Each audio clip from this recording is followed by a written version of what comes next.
All right, it's 10 a.m. by my watch. So we'll go ahead and get started. Good morning, everyone. Thanks for joining us today. I'm Aaron Lamb, your host of the Informed Prostate Cancer Support Group meeting. And there we go. While the pandemic may be on its last legs, we are still awaiting notification that we can return to the SBP auditorium. So until then, with the effort of myself and John Tassi and everyone else, we're going to continue to have the information via live stream on our regular meeting dates, being the third Saturday of each month. But we're getting closer and closer to getting back in person. We're really looking forward to it, and I know a lot of you out there are. The principals of our organization are Bill Lewis, our president, who also does our newsletter summaries, Jean Van Vliet, a director and treasurer, Steve Pendergast, our secretary and newsletter editor, Bill Manning, our director and videographer, myself, Aaron Lamb, director and facilitator, and John Tassi, our webmaster. And of course, there's you, a growing membership of over 900 people, and everyone is a volunteer. You can be too. I'm sure that you received in the last few months our new trifold brochure that Bill and Jean especially worked hard on putting together and updating. I hope you've passed those out to either people that you know of that are in need of joining the group, or perhaps a doctor's office that's allowing you to advertise for us there. If you need more of those, you can always contact Bill or Jean on the hotline numbers or the website. And we also have the prostate cancer bumper stickers, window stickers. And I hope that you've started to see those around town. But those are, I think we send out one to everybody as well, and we can certainly send out more. We're also several months into the grocery receipt advertisement. These would be on the back side of those long grocery store receipts, I believe at various Vonses across the county. We're very interested in knowing if you've seen those. I'm sorry, connected. Yeah. It's okay. And as our support to you, we have our website, www.ipcsg.org. There you can find just an absolute wealth of information, links to the upcoming live streams, the meeting summaries, the newsletters, and the advertisement for what the next meeting will be. It's a great resource for people recently diagnosed with cancer, as well as people looking for continued treatment as well. I highly recommend anybody that has not looked at that website to check it out today. Review it often. And like I said, those newsletters are fantastic. They contain write-ups of the previous meetings, as well as a lot of new medical information. Really the state-of-the-art standard of care type of thing. We also have, as our support to you, hotline numbers that you can call. These are especially important for people recently diagnosed with prostate cancer. You can contact Jean or Bill at the phone numbers that you see there. Those numbers are also available on the website. They can put you in touch with other members that can answer any questions that they themselves can't. Really useful to take advantage of. And we also have Sharon, who has volunteered to talk with women, family, and caregivers.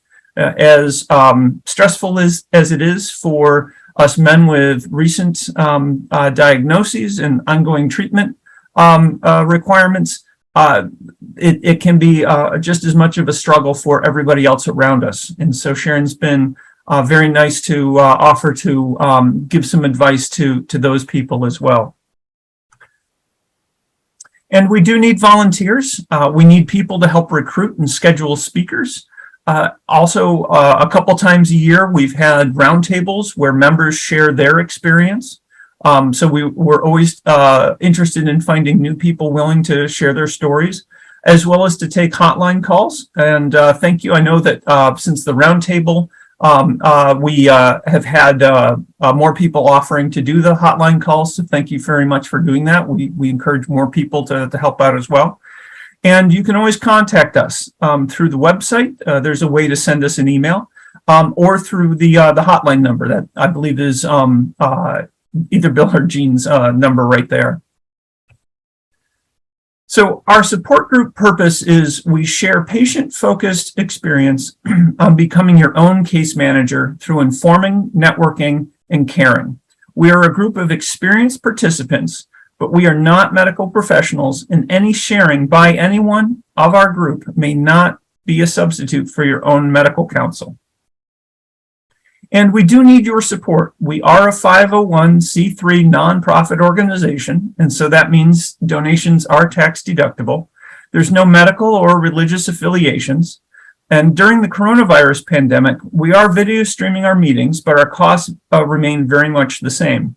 There is the cost for setting up the Zoom webinar, for our website, for mailing out the brochures and the newsletters for those of you that get them in the mail. And so we very much appreciate donations. You can do that online via PayPal or by sending a check to the address that you see there. And that address is also available on the website. Next month in September, we're going to have Dr. Mike Shea come back and talk to us about men's sexual health. He's a professor of urology and director of men's health at UCSD. You might remember him from maybe about 4 years ago, I think, that he came and spoke to us in person. So that's expected to be an excellent discussion once again. For today, we have Dr. Hoffman, Professor Emeritus of UCSD Department of Surgery, and Mark Simon from the Nutritional Oncology Research Institute. They're going to be speaking about how to starve cancer naturally.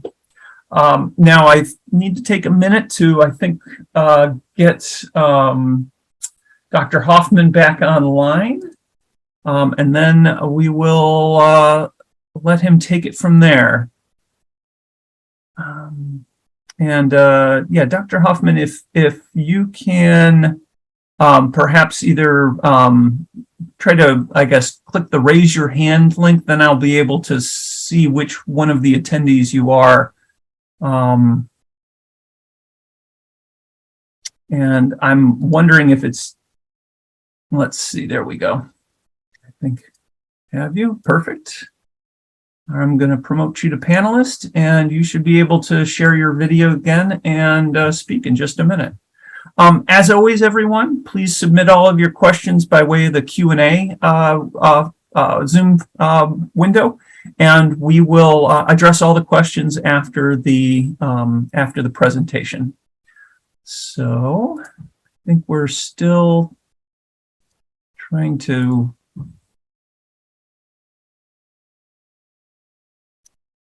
Let's see.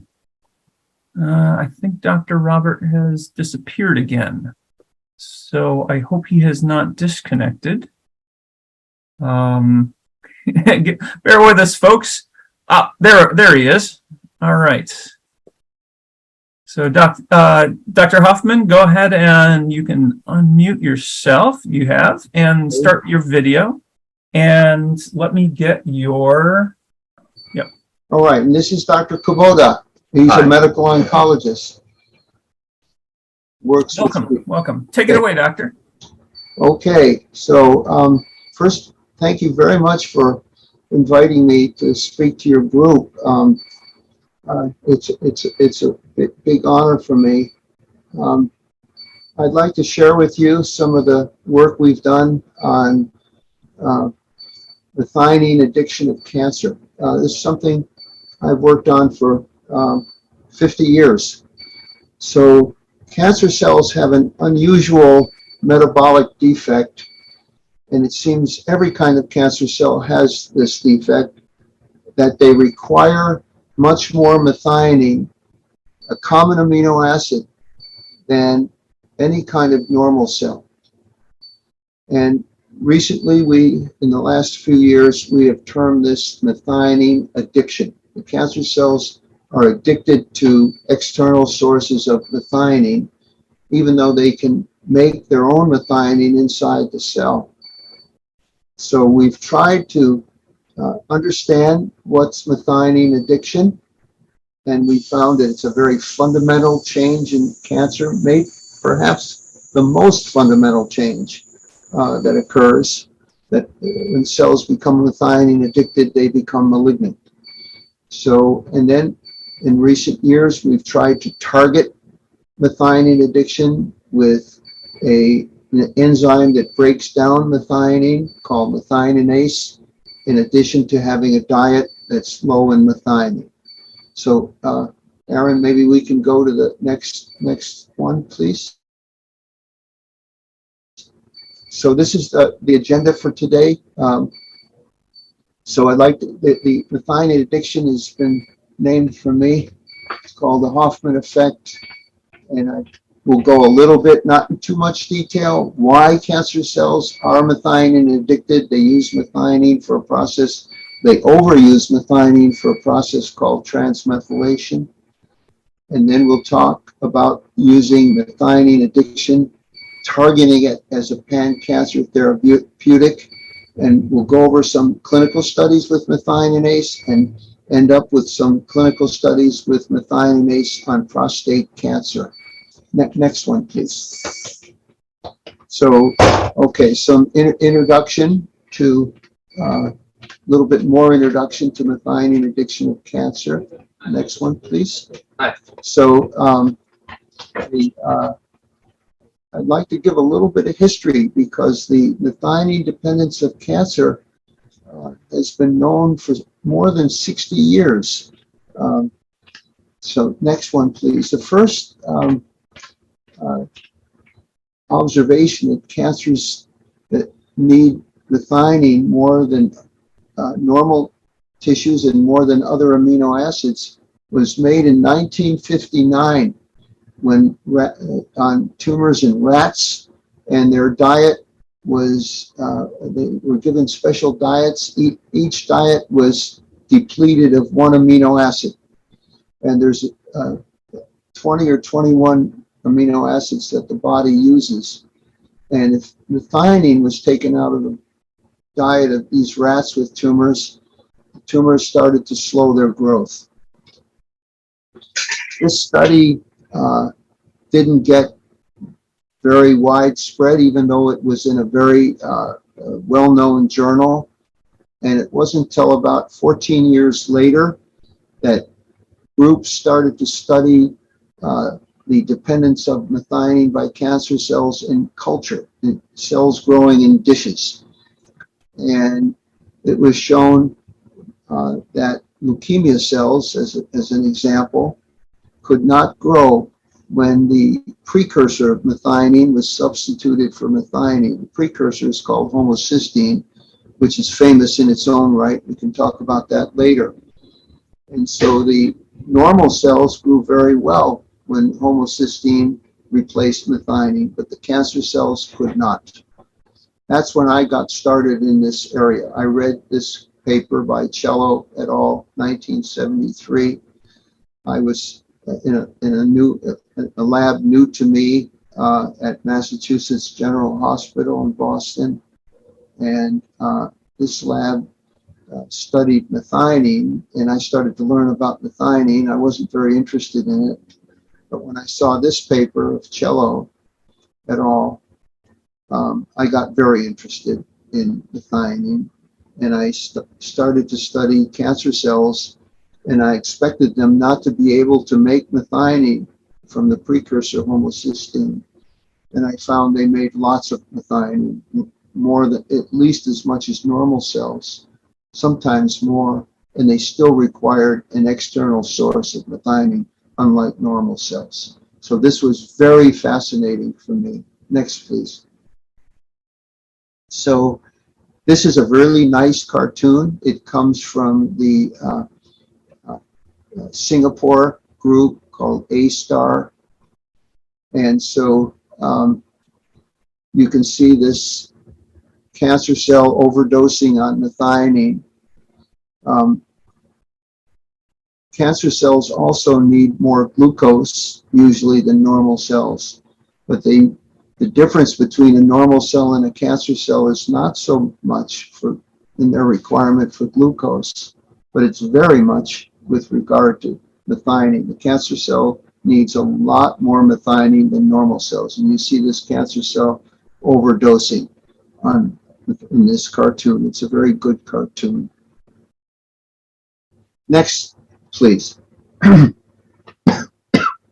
So, why do cancer cells need more methionine? Methionine is present in every protein. It's a very important amino acid in it, of the 20 or 21 that make up every protein in the body. But this does not seem to be the issue for cancer cells. Methionine is a very special amino acid in that part of it is transferred to other molecules in the cell in a process called transmethylation. And that's where this one methyl group of the methionine is transferred, for example, to the proteins that wrap around genes called histones. And it seems that the cancer cells do this to a much greater extent, at least for some of the sites of methylation on the histones, and they do it aberrantly. And this may change the whole gene readout in the cancer cell, because the proteins that wrap around the genes, the histones, can play a big role in what genes get expressed and which genes are not expressed. Next one, please. So, just to restate, it looks like in the cell, among, perhaps not uniquely, these gene wrapping proteins, histones, are part of our methyl addicts. It doesn't mean the other proteins in the cell or other areas of the cell are also not addicted to methionine. But this is one of the areas in the cell of cancer cells that are using these methyl groups from methionine, and therefore requiring the cancer cell to take up much more methionine. And when you restrict this methionine, the cancer cell gets in trouble. And it seems that this methionine addiction is necessary for malignancy. It's possible to select rare cells among the cancer cells, for example, in a dish, that lose their methionine addiction, and they also lose their malignancy. So methionine addiction and malignancy are very tightly linked and probably causal. But this is still an area of research in which we need to learn a lot more. Next, please. So one of the ways that one can see that methionine addiction of cancer cells in the clinic is with PET imaging. I think most people are familiar with PET imaging. It's a very powerful way to see cancers in the body. Mostly PET imaging uses an analog of glucose, for example, a radioactive fluorine molecule attached to a glucose that's just missing one oxygen. The cancer cells take this up and they light up, they become radioactive and can be seen by the radiologist in their scans. But in studies where methionine, radioactive methionine, using a carbon in methionine that's called carbon 11, that's radioactive, as opposed to non-radioactive carbon 12, the PET scanning with methionine, with radioactive methionine, when compared head-to-head with PET scanning with an analog of glucose with radioactive fluorine, the methionine PET, or is now called MET-PET for short, gives a much stronger signal. So that means the cancer cells are, the difference between a cancer cell and a normal cell with regard to methionine is greater than the difference between a cancer cell and a normal cell with regard to glucose. The great scientist Warburg was the man who discovered the cancer cell's addiction to glucose, but it looks like the cancer cell addiction to methionine is greater. Next, please. So we've tried to develop, we tried to target methionine addiction for therapy. How can we starve cells of methionine, cancer cells of methionine, to stop their growth, reverse their growth, slow their growth, any beneficial effect? Next, please. So a solid tumor cancer is complex. It's not simple. It's not all just a big blob of cells all trying to divide. Not at all. So cancers usually have low oxygen. That's called hypoxia because their blood supply is poor.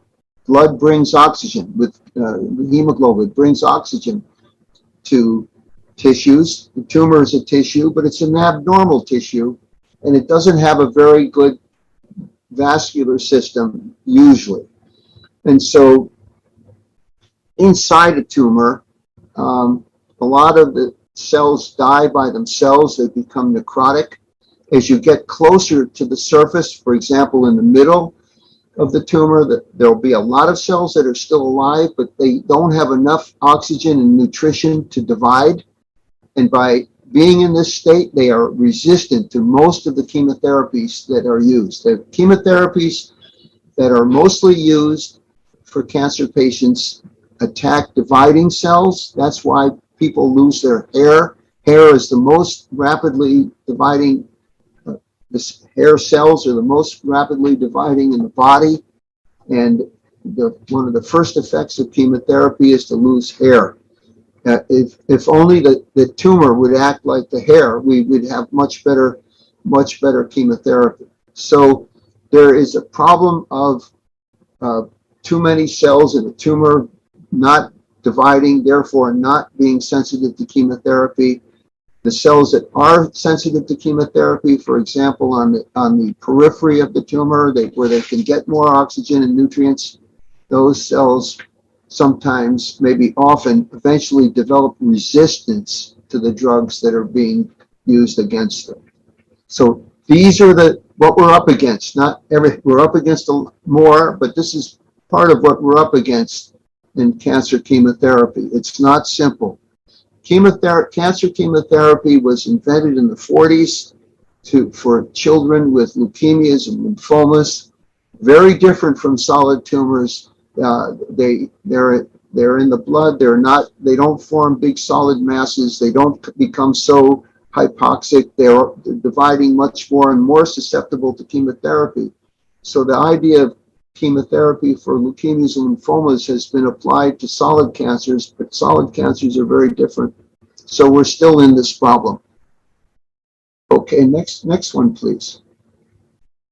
So new therapeutic approaches. This is still early, even though we've been studying this a long time. It's still, I would call it a startup, but we've learned a lot. We've learned that diets low in methionine can slow cancers, including in people. We've learned that, and I would say this is a fact. But just the diet, it is hard to restrict methionine sufficiently for at least most cancers, I think, if not almost all, but most, I think. We need something else to further restrict the source of methionine for cancer, and that's we're using an enzyme that breaks down methioninase. This enzyme has been known for many years, at least since the 70s, but in experimental studies with animals and a few with people, it's been used as an injectable. And so the methioninase, the origin of methioninase is from bacteria. So it's a very foreign gene or foreign protein to put into the human body, and the human body can mount a very serious immune reaction to it. So this had been a limit for a long time for developing methioninase for people. And in our lab, Dr. Hahn and Dr. Kawaguchi, about 5 years ago, to everyone's surprise, found that methioninase, at least the methioninase that we produce here, the gene of which is from one very, very strong soil bacterium that's been cloned into a regular bacterium, E. coli, for our production. This methionase can resist the acid of the stomach, seems to resist the proteases of the digestive system, and can be taken orally without any side effects that anybody's ever experienced. So this was a real rejuvenation to this approach to attacking methionine addiction. Methionase being able to be taken orally, especially in the presence of a low methionine diet. Next, please. So just to summarize, and also a couple new things here. So methionine restriction can affect every kind of cancer. We've shown this in the laboratory for 50 years, and including solid cancers and blood cancers. And it seems to overcome these problems of chemotherapy, of non-dividing cells in the cancer and in the tumors that I mentioned a few minutes ago. Another thing that I would like to start to mention is that methionine restriction has been shown to be synergistic with every type of cancer chemotherapy that we've ever tested. That the chemotherapy works better in the presence of methionine when you restrict methionine, and can overcome even resistance to chemotherapeutic drugs.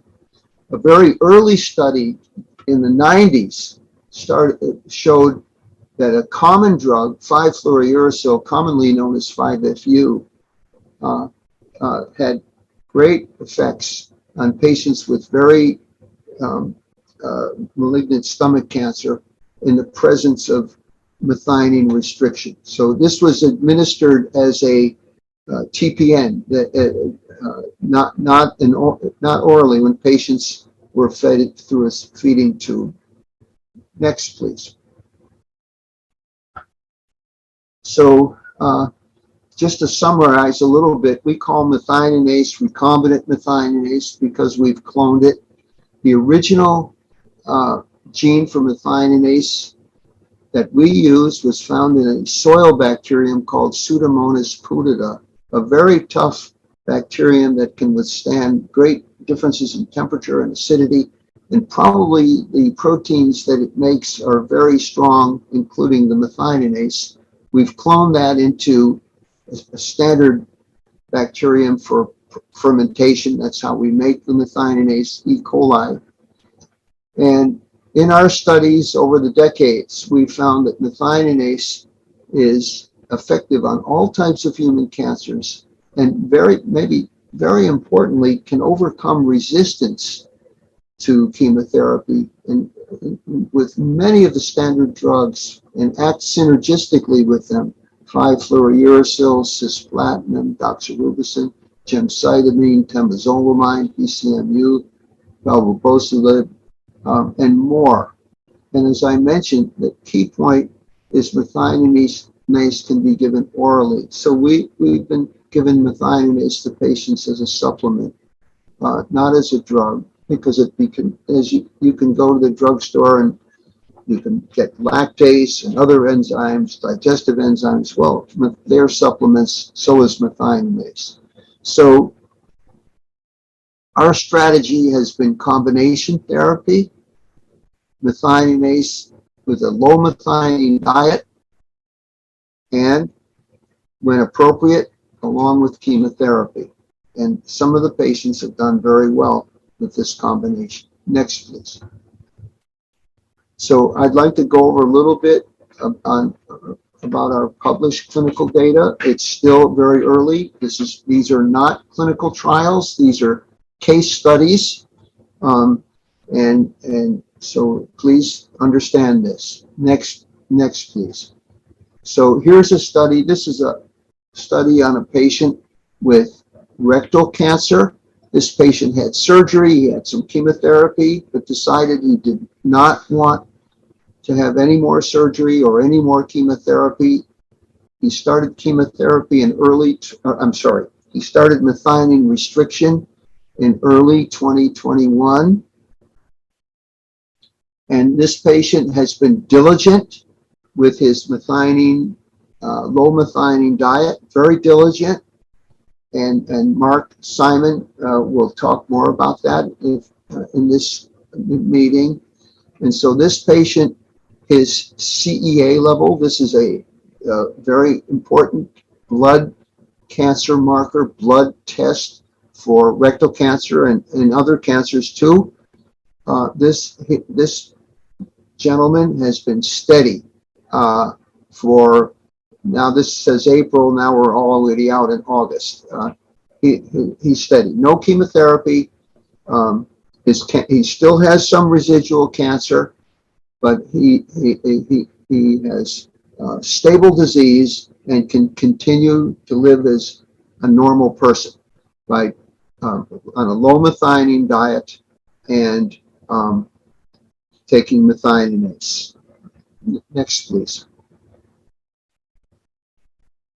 So this is an unusual patient here. She's in Japan. She was diagnosed with stage 4 pancreatic cancer. Most people die very soon after diagnosis with stage 4 pancreatic cancer. This lady was diagnosed 2 years ago, and her cancer marker, her blood marker, CA19-9, has gone down. She's taking the standard chemotherapy, which is 3 or 4 drugs, and she started with oral methioninase 1 year ago, and her marker stays steady. She lives as a normal person, and she is probably less than 5% of patients in her state have lived this long. She's been able to take 34 cycles of chemotherapy. Her doctor said he's never seen a case like this. She's rigorous with her low methionine diet and her oral methioninase. Next, please.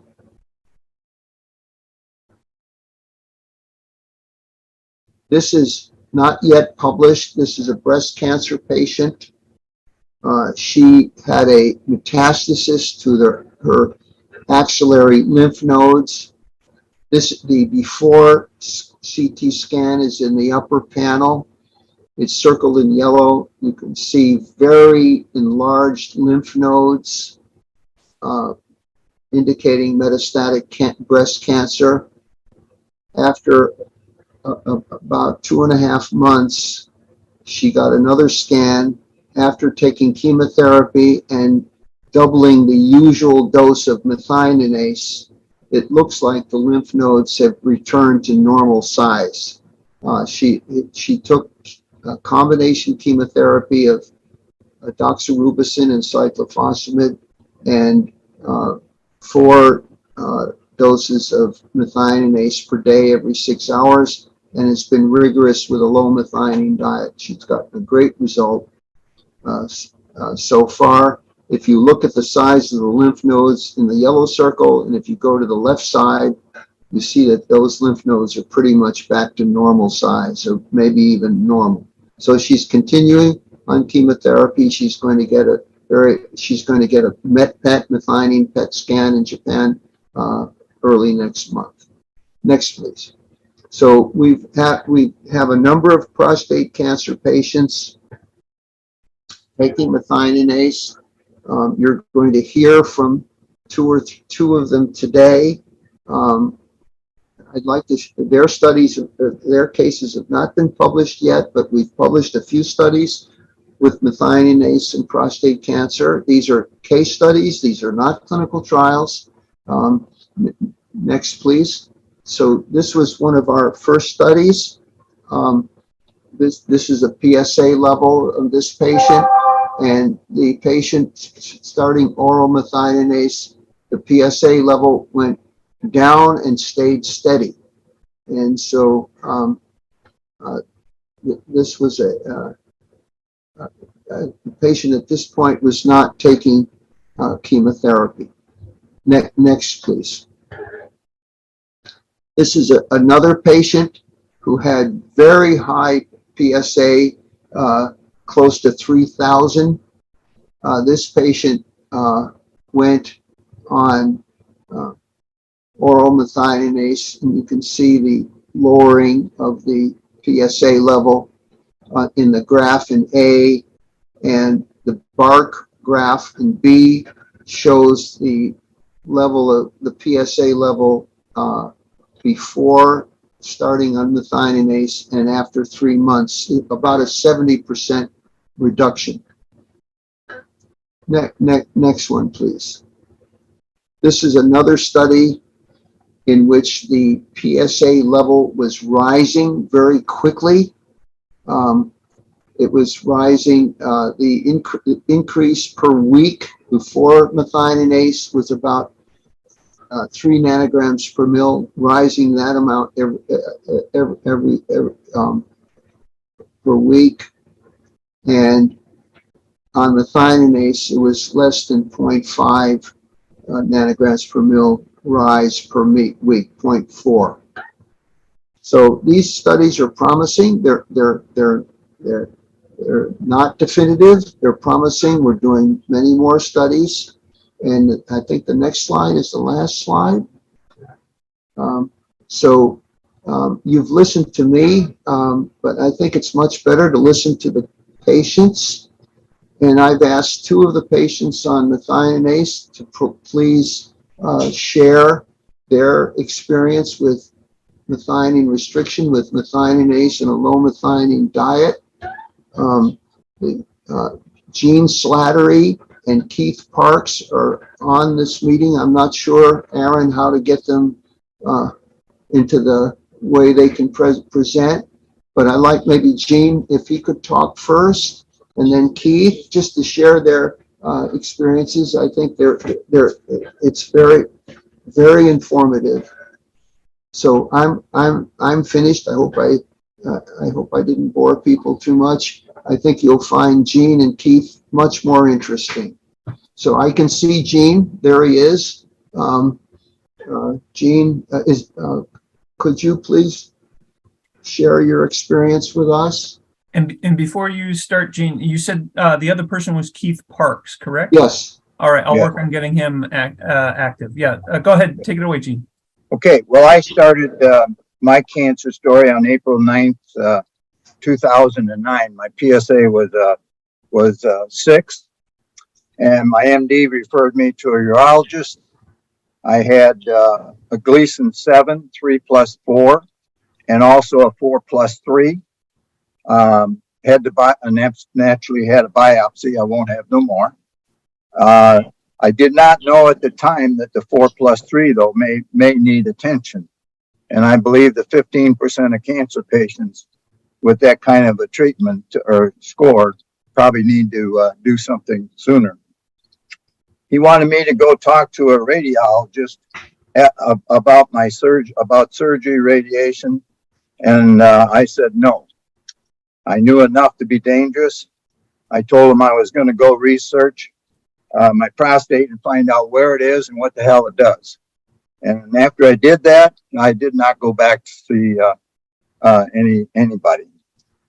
In May of 2009, after I was diagnosed, first person I talked to was God. I talked to him first, and I made a partnership with him that if he helped me get through this, that I'd become a better Christian and a better person. And I have accomplished that. I bought a youth Bible, didn't realize how complicated those things are. It took me over 2 years to read it. One of the main things that I had to do, I'm a businessman, and I had to train my brain to help me with solutions. It took 6 months to train my brain. Best thing I did was to stay positive before every thought that I had before was all about cancer. So I had to get that out of my mind. And I knew I could not live like that. So training my brain was my top priority. And after 6 months of training it, and I swore at it a few times, believe me, I really knew that was the best meditation I could do. I had great support from a friend of mine in Kansas City who had cancer about a year before me. And he really helped me tremendously. Now, my physical condition, I think, is important. When I first started, I definitely was out of shape, not wanting to do things. Had pain in my neck, my back, and legs when I got out of bed. I had a pain in my left shoulder. I had some pain in my left knee. I had a 42-inch pant size.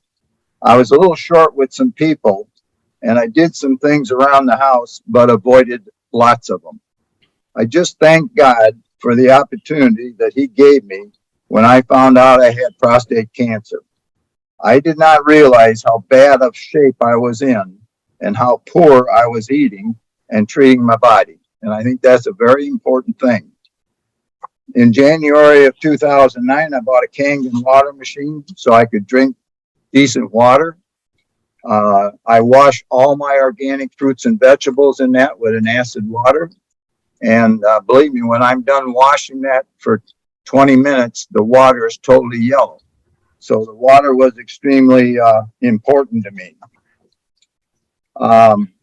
My local MD did not agree with what I am doing, but after 3 years, he was sold on how I looked and how I checked out when we did my bank of tests. I lost 65 pounds the first year, and boy, was I happy and proud. He has been a supporter ever since then of what I am doing, even though my PSA still remains high. He kept wanting me to go see an oncologist. So in about 2018, I said, okay, I'll go see an oncologist. So I gave that oncologist, I sent him everything I was doing. I talked about my food plan, and I did all my tests, and I sent it to him. And then we had a meeting. He never took the time to read anything that I sent him.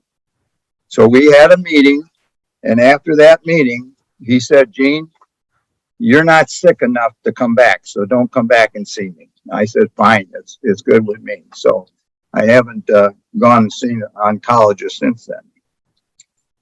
I started out by being a vegan and then added microbiotic to it, and I became a pescatarian. That's what I studied and read and did at first, and I was that for many years. I learned about methionine restriction in 2014 from the NORI group, and I joined Mark Simon's group, the NORI Foundation founder.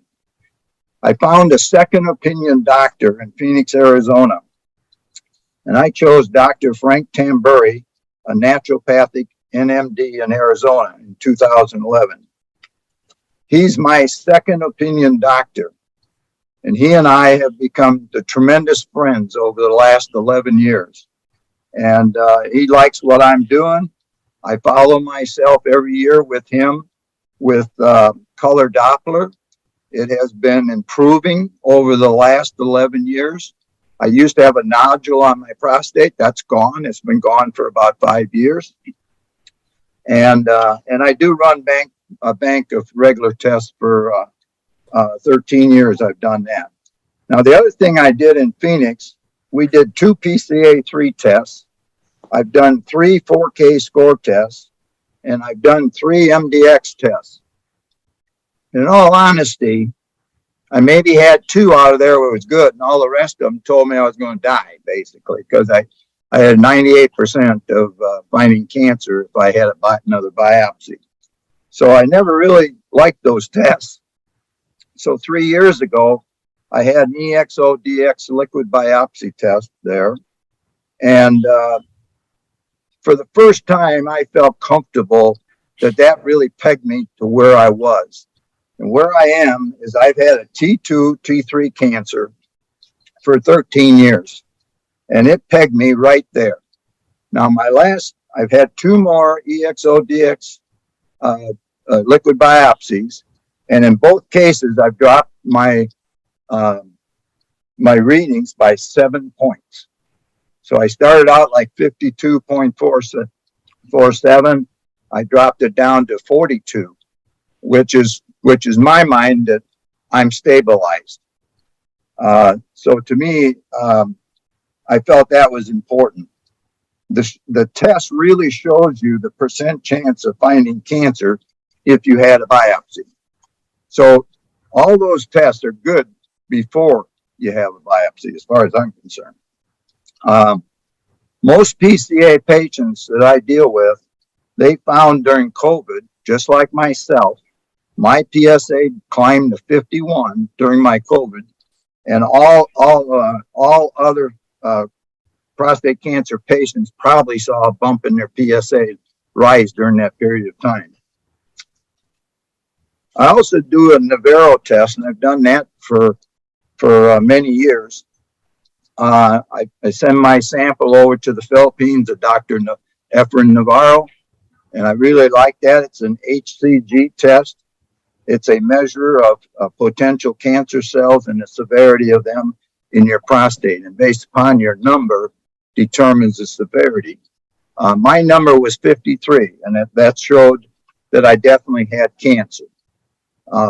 My test in the last probably 10 years, I've had 12 of them, and I run about 51.4. So in my opinion, for about 12 years, I've been pretty stable with my cancer. And that's during the time that my nodule on my prostate went away too. And my prostate became symmetrical, which I think is very important. On May 22nd of this year, on May 3rd, 22 of this year, I started taking my first drug called methionase. It is working very well for me. And it all kind of started in October of 21 when I started attending the anti-cancer and how to start cancer webinars. And Mark Simon, director of Nutritional Oncology Research Institute, and Dr. Robert Hoffman of Anti-Cancer Research in San Diego. And Mark and Dr. Hoffman really reopened my eyes again on methionine restriction. And they've got tremendous documentation. It's scientific information. It's not crap that somebody put on the internet. It's very serious. And I was able to re-strengthen my belief that I need to be stronger at really reducing my methionine in my body. And at that time, I learned about methionase and how it was helping so many cancer patients. We have a lot of hope being discussed on these webinars every Saturday. We just had one this morning again. And it's just amazing how all of us patients, and I know you are doing the same thing, we're helping each other. And I think there's more truth in that than anything that we can do. So on May 30th, I was on methionine for about 30 days. And that was Memorial Day. And I can tell you on that specific day, I felt just all the inflammation had left my body. And I became like I was before I had COVID back in August. And I just absolutely, it stood out to me that day I felt so much better. And it's amazing. And I'll tell you something else after that day too. My golf game improved, and that was very important to me. So I really enjoyed that. So now I've been on methionase for 3 months, and I had a bank of tests in July. And here's kind of how that went. During COVID, I told you my PSA had gone to 51. Well, in April, it was down to about 41. And that was with diet and what I was doing. But in July, my PSA dropped to 38.2 from 41. My PAP dropped to 2.9 from 4.1. My complex PSA dropped to 25.8 from 28.5.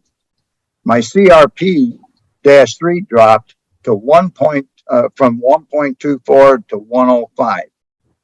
This is the first time ever in my 13 years of having prostate cancer that something that I took lowered my cancer markers. So I'm really looking forward to it lowering a lot. So one thing I want to say is that We have a great team with Mark Simon and Dr. Robert Hoffman and many cancer patients, just like you have in your group. It represents 50 years of research with methionine restriction, how to starve cancer, and a new drug called methioninase. And Dr. Hoffman does have a patent on that. Now they have many patients on methionase. The science is excellent and documented, and the patient stories are just terrific. We're on our webinar. We have probably 5, 6, 7 people on there that are on the methionase. So I asked myself, why am I alive and very healthy in August of 22? Because I'm so happy I did not rush into treatments, as I know today that I would have died because I was physically out of shape. I was overweight and I had brain fog. So that absolutely was not a good time to look at any kind of treatments. I now have 13 years of research behind me. And I've never stopped researching. And I think this is very important. I have the 13 years of research, and I know all the options, the good, the bad, and ugly of all the treatments. Trust me, I have hundreds of books behind me I've read, and articles I've read to that effect. So I learned over 13 years the word targeted. And I think in the last 3 years, I've heard that more than ever before. We need targeted treatments, not flooding bodies with poison all the time. And I really believe that's very important. I also learned I could not kill my cancer. I really went to war with cancer, and I really had a lot of war games that I played with my prostate and had a lot of battles. But I realized I can't kill cancer. But I know what I have done and what I plan to do. I can put it to rest. And that's like shrinking the tumor in one of our gals that it's on our webinar. We can put it to rest where it was before we got it. That's where it belongs, because everybody's got cancer in their body. It's there. So let's just put it to sleep. And I think we can do that. I use food is thy medicine and medicine is thy food. I have studied healthful eating and why it is so important. Let's say it does not cure cancer. That's the thing everybody says, well, it don't cure nothing. Well, I want to tell you something. It makes you feel like $1 million. It gets your body all fired up where you feel good. You enjoy getting up in the morning and going to work. I was a CEO for 40 years. And the last 13 years, I never missed a beat. I worked my buns off all that time living with cancer. So I know that being a vegan and a pescatarian and now with methionine restriction, that kept me alive. I had one other thing that was very strong about.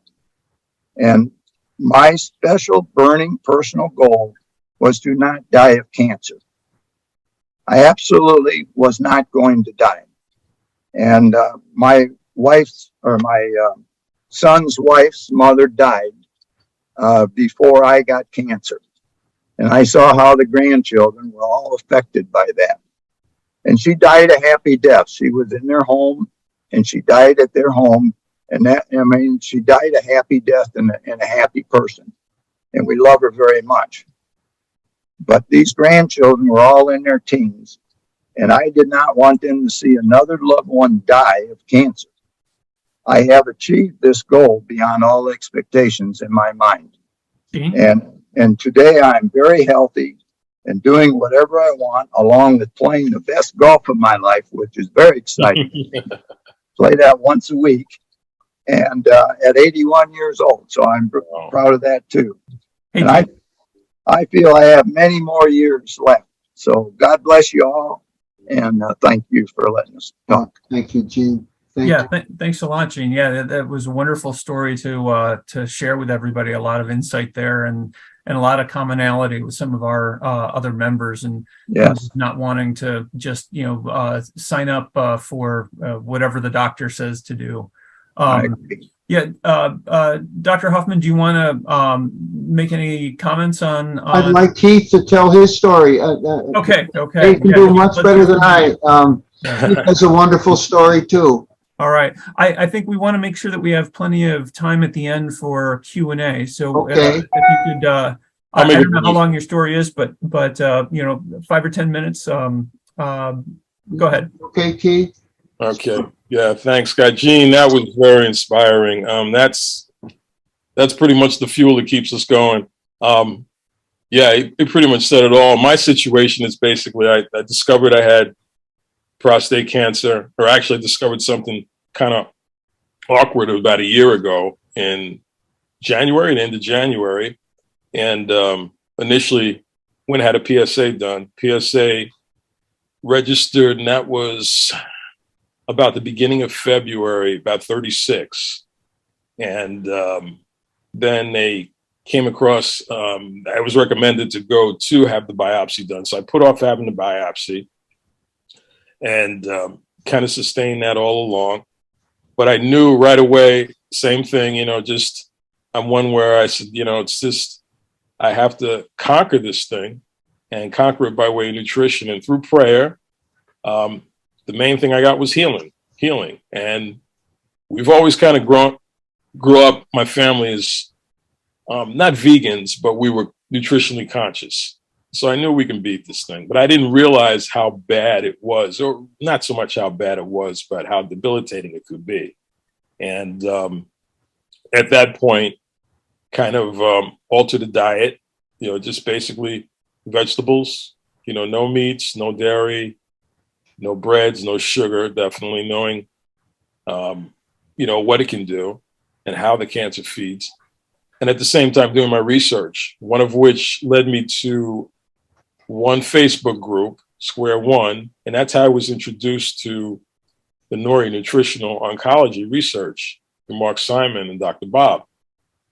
And that was basically the first quarter of last year.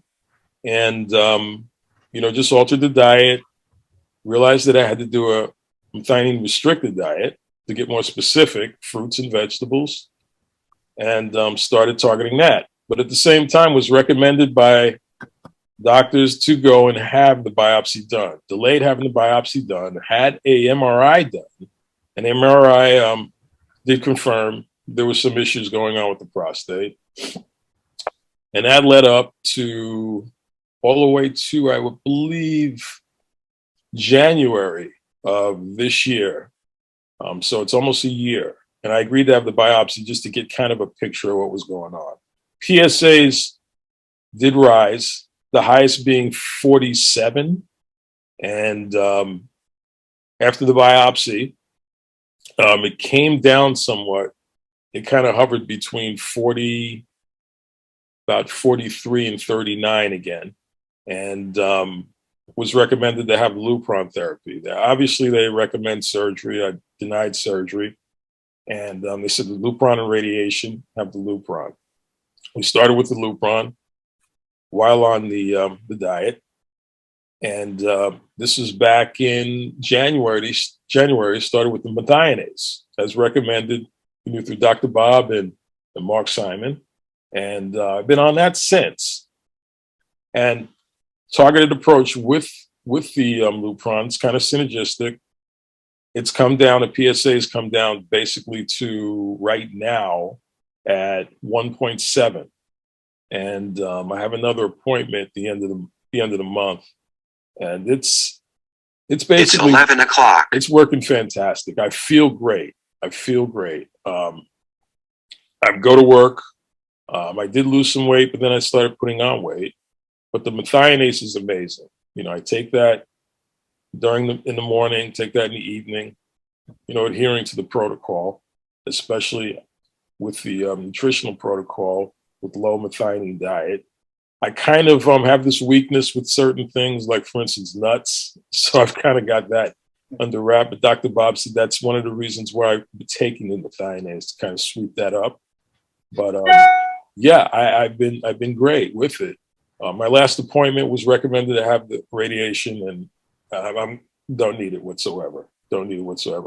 There's a Bible scripture, iron sharpens iron. And Gene and like many others within the group, and Dr. Bob and Mark, it proves and just confirms the fact that all the information that they went through, their testimonies and their experiences sharpen what we do and make and enhance our lives even better. So it's really great. It's life supporting, life changing, and it's just amazing. It's a blessing. It's a blessing. And that's about all I have to say. Really thankful. Excellent. Excellent. And sorry, you said that your PSA is currently at 1.8? 1.7. 1.7. That's fantastic. Yeah, certainly. Yeah, below the range where people are saying you have to actively pursue other treatments. Yeah, I'm just hoping that, well, I have an appointment next week. They'll probably come out hopefully undetectable. And yeah, it's really amazing. And we'll just take it from there. Excellent. Excellent. Aaron, thank you, Keith. Thank you, Gene, a lot. Aaron, would it be okay just for a couple minutes for Mark, just to show folks where to go to the website, how to starve cancer. Oh, definitely.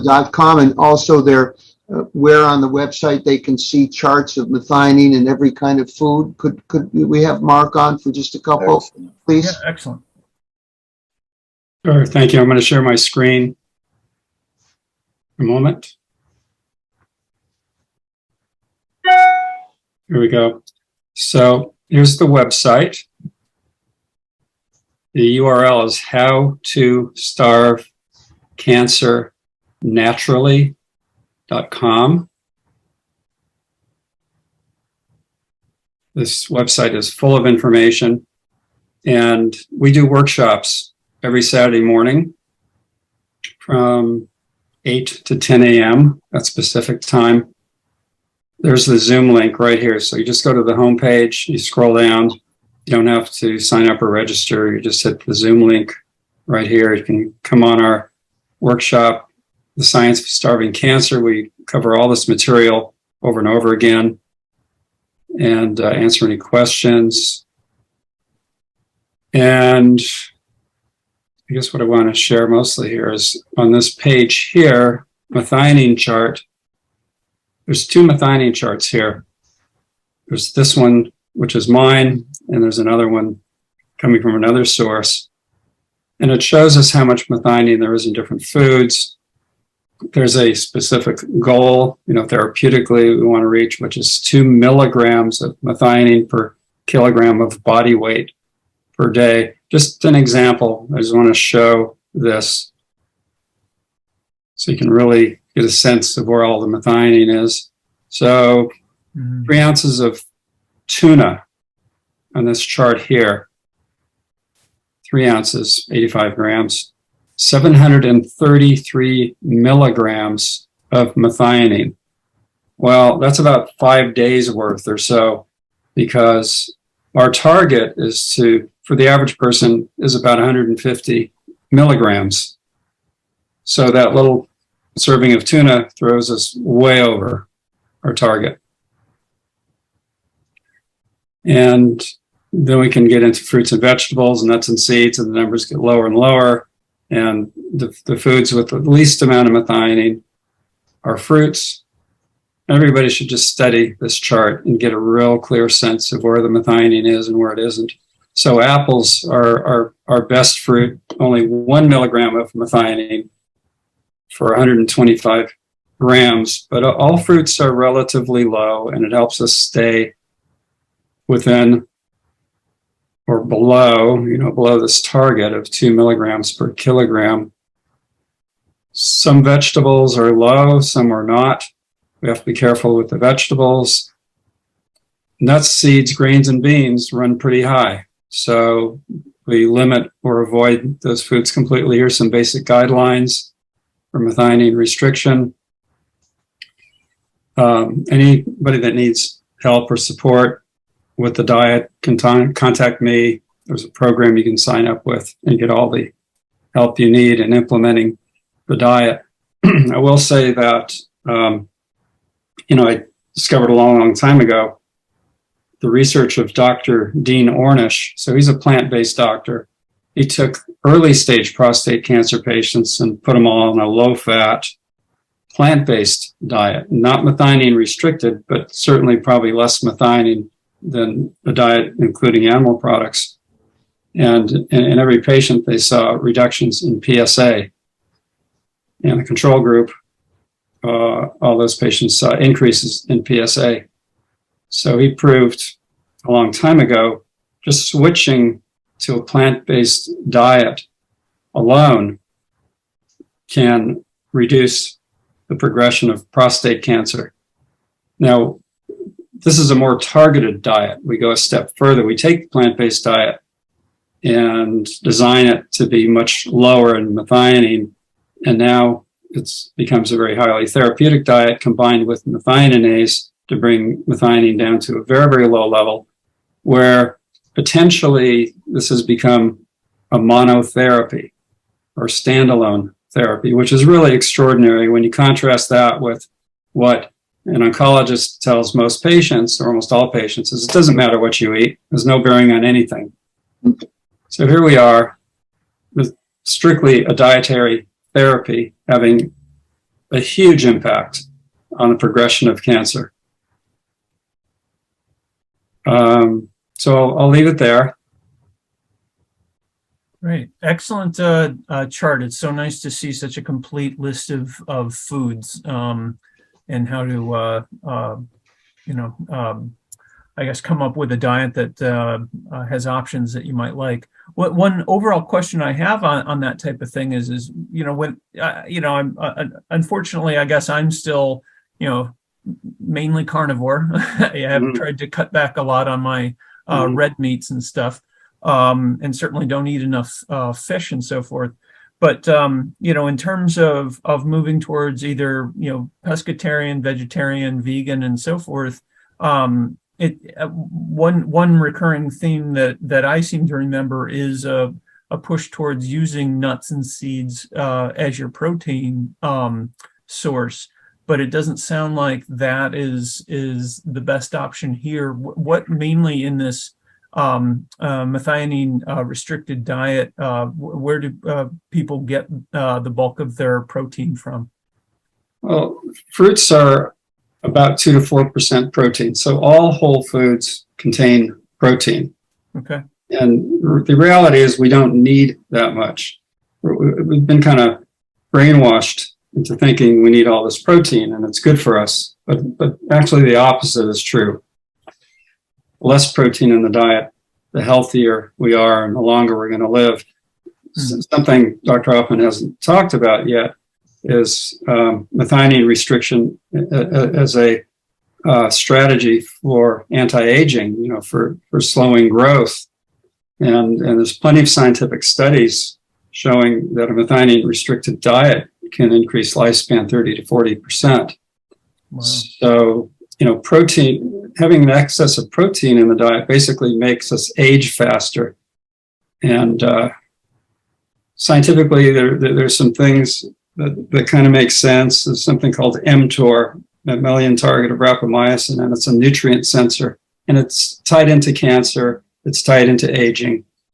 And so, lower protein is better. And we only need about really 10 to 15 grams a day. That's plenty. And all we need to do is stay in positive nitrogen balance. The body recycles lots and lots of amino acids all the time. And there really isn't any such thing. It doesn't, protein deficiency or protein deficiency disease doesn't exist unless there's severe malnutrition. Mm-hmm. So, we've got to let go of that fear that, we're going to become protein deficient. It doesn't happen as long as you get enough calories and you're eating whole foods. Gotcha.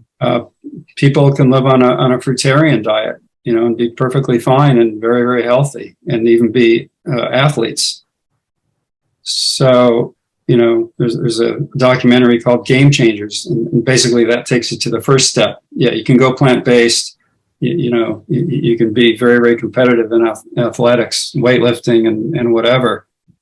We don't need animal products for protein. There's plenty, more than enough protein in plant-based foods. Mm-hmm. Mm-hmm. Okay. I think that takes me to one of the questions that I have, and I know there's a lot of questions coming in on the Q&A page. Everybody out there, please do submit your questions, and we'll get to them all. But yeah, one of the first questions I had, which is probably more of like a clarification. I was kind of going back and forth on whether this diet was targeted towards people who already have been diagnosed with cancer, or if it really also helps as a general lifestyle type of thing. And so in listening to you, Mark, it really does sound like it's a lifestyle changing Yes. diet regardless of cancer diagnosis. Yes. Yeah, absolutely. Okay. Because Yeah, I've been on a plant-based diet myself personally. I'm going to turn my video on here so you can see me. Great. So I'm turning 70 in 3 days. I've been plant-based for 40 years. So I switched to plant-based diet in 1982. It was life-changing, and I stuck with it, and I studied it. I studied clinical nutrition, and I'm certified in plant-based nutrition.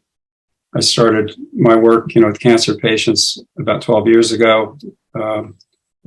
Very thankful to have connected with Dr. Hoffman. This was about a year and a half ago. I've been helping cancer patients at least put them on a low methionine diet. And now, because of the developments within Dr. Hoffman's lab of oral methioninase, we can really, really use this targeted dietary therapy to its max. Aaron, with regard to your question about lifestyle, it's a really good question.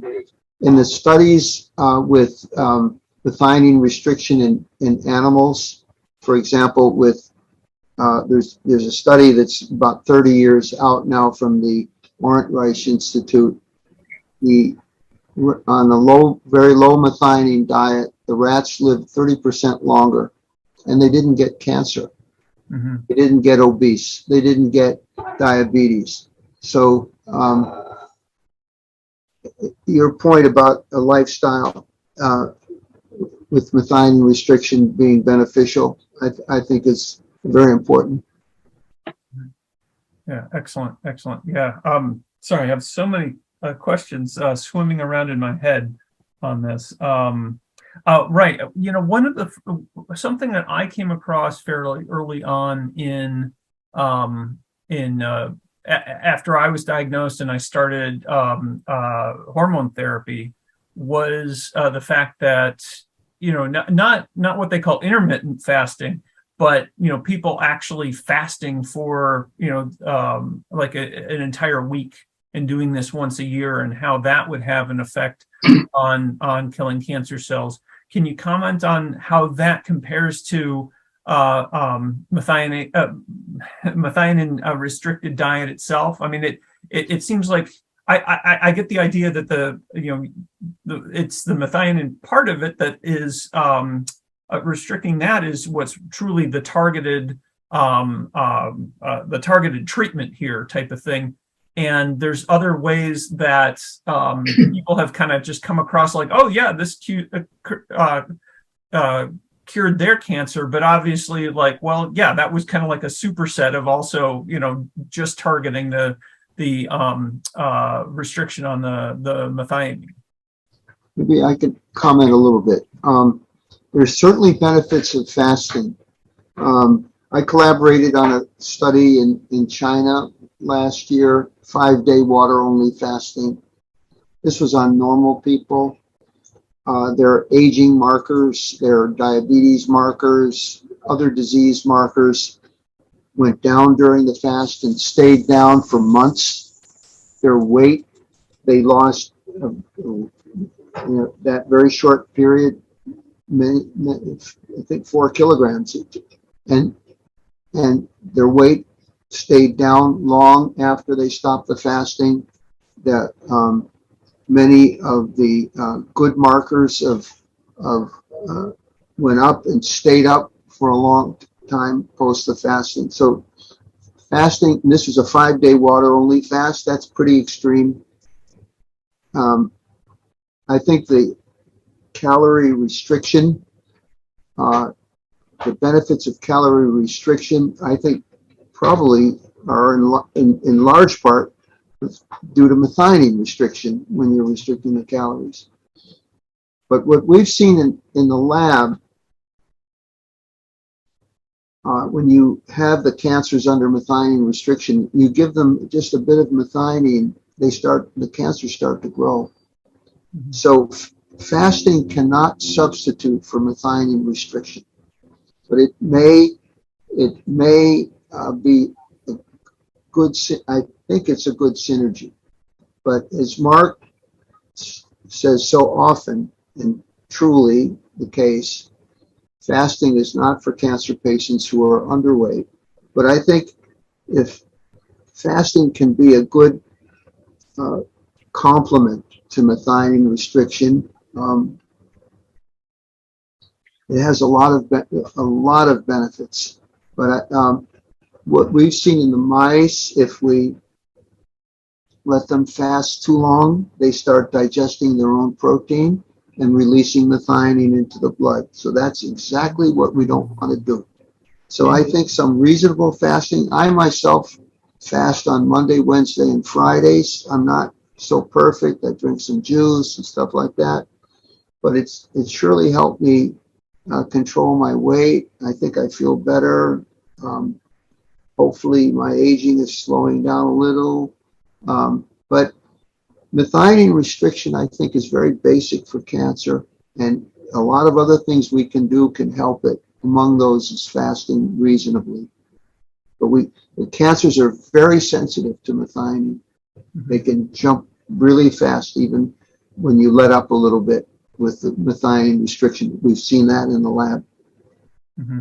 And I do take it that the methioninase is only something that is prescribed as an active cancer treatment. That's not part of the, like, I'm just generally going to take it just to reduce my chances of having cancer.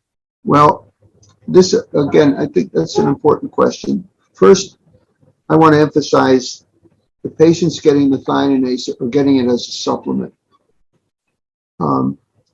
But I think, and they say, well, when can I go off the methionase? I say never. You want to make sure your cancer never comes back, or not make sure, at least increase the probabilities. There's no sure or certainties in cancer, unfortunately. Mm-hmm. But I read one paper, and it started off, well, methionine, that's the pro-aging amino acid. And you know that hit me. And I said, yeah, that's right. So I don't know what it is. The humans in their current lifestyle in most countries, whatever they eat, I think their circulating methionine levels are much higher than they should be. Mm-hmm. So I think healthy people should control their methionine too. And the diet, it's a little bit hard to do, but I think methionase makes it easier. You can cheat a little bit on the diet. If you time your methionase well, it stays in the gut and can degrade the extra methionine you may eat. So I think methionase is I like to call it not only for cancer, but it's a health span. For health span, the rats live 30% longer on a strict methionine diet, which can be implemented with methionase easier. They didn't get cancer, they didn't get obese. We've done studies with methionase in mice, put them on a high-fat diet. We can prevent them from getting obese. We can prevent them from getting obesity. Diabetes, fatty liver. So there's all kinds of reasons to lower methionine in the body. We have much too much of it, I think. Mm-hmm. Last question from me before I turn to the Q&A page for a while. What happens to the methionine level in somebody if purely by starting hormone therapy? This is a very interesting question. I know Keith is on hormone therapy, and unfortunately we haven't been rigorously testing the methionine levels in the patients yet. We're going to do that. I have a feeling that hormone therapy might be helpful to lower the methionine level. at least one should consider this possibility.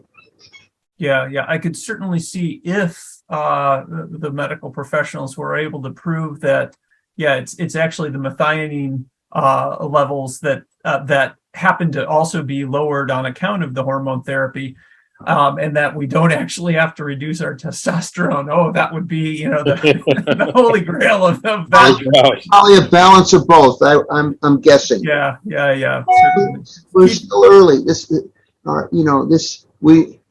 We have to learn so much more, and the way we're doing it is with patients. Gene and Keith are just so invaluable with sharing their experience. They share it every week on our Nori Zoom. Patients, there's other patients that are so inspiring. The one lady with gliomas lived 1.5 years longer than the doctor said she was going to die, and she's doing so well. And so we learn so much with the patients sharing with each other. Yeah. Keith, did you want to make a comment on my question? No. I was just responding to that. It's no more hot flashes. That would be great. Yeah. Yeah, that would be nice. All right, turning to the Q&A page. Fred had a question. Will prostate cancer cells that have migrated to lymph nodes become solid tumors? And he posted that question just as you were talking about how the outer circumference of the solid tumors were only being affected by the chemotherapy. Well, is this for me? Yeah. Okay. Well, the cancers, for example, prostate cancer, if it spreads to the lymph node, is going to be a kind of solid tumor in that node. You saw that breast cancer patients' nodes all swollen because they're full of cancer. Yeah, they will behave as a typical solid cancer. If it gets too large, the cells internally will start to die. The external cells will grow more. It's not absolute about this, but you can see the gradient from out to in. The cancer cells get in worse and worse shape, and that's a good thing. The cancer cells stop growing, but it's not a good thing if you want them to respond to chemotherapy, the standard chemotherapy. So I guess the bottom line is yes, the lymph node metastases are like a solid cancer.